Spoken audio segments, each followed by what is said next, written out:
Ian is no longer a hurricane, but its impact is still being dealt with from Florida all the way up the Carolina coast. The storm made a second landfall as a hurricane on the U.S. mainland this afternoon. It came at Georgetown, South Carolina, roughly halfway between Charleston and Myrtle Beach. So far, the death toll is at least 17, and officials expect that number to rise once emergency crews can get into many of the hardest hit areas. At this hour, the storm continues its march inland. Our sister station in Charlotte is forecasting rainfall totals there to range between 1 and 3 inches. Now, there's still a lot of information that we still are waiting to uncover as we see that sunlight coming into that damage in Florida and in other locations. And tens of thousands of people remain in the dark in South Carolina tonight at the coast and the Midlands, and those are the areas that took the brunt of the damage in the Carolinas. Crews are working to restore power, clean up, and provide emergency shelter to those in need. Our Joe Ripley is in Charleston with a look at the storm's impact there.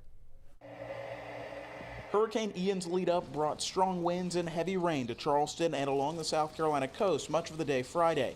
Even before it made landfall, the Category 1 hurricane turned roads into rivers, with drivers, rafters, even surfers trying to find their way around.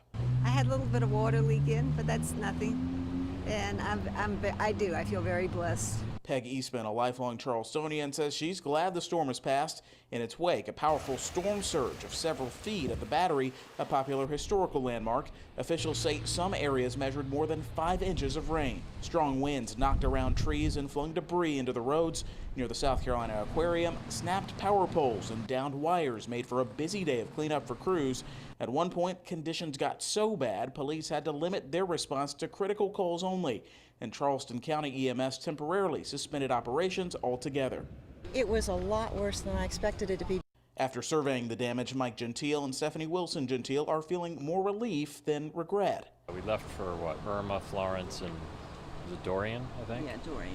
And I think if we knew it was going to be as the way it was, we might have left. Businesses down at Charleston City Market were boarded up with sandbags in place to help prevent catastrophe. Some businesses were not so lucky. Some buildings had parts of the roof blown off by the storm. In all, close to 70,000 people remain in the dark as of Friday night, but no major injuries or deaths were reported. We were prepared, we were lucky, and it's not going to be bad. South Carolina DOT says crews responded to more than 500 calls for downed trees in the area due to Ian.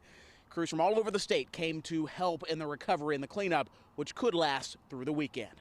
In Charleston County, South Carolina, Joe Ripley, 11 Alive News.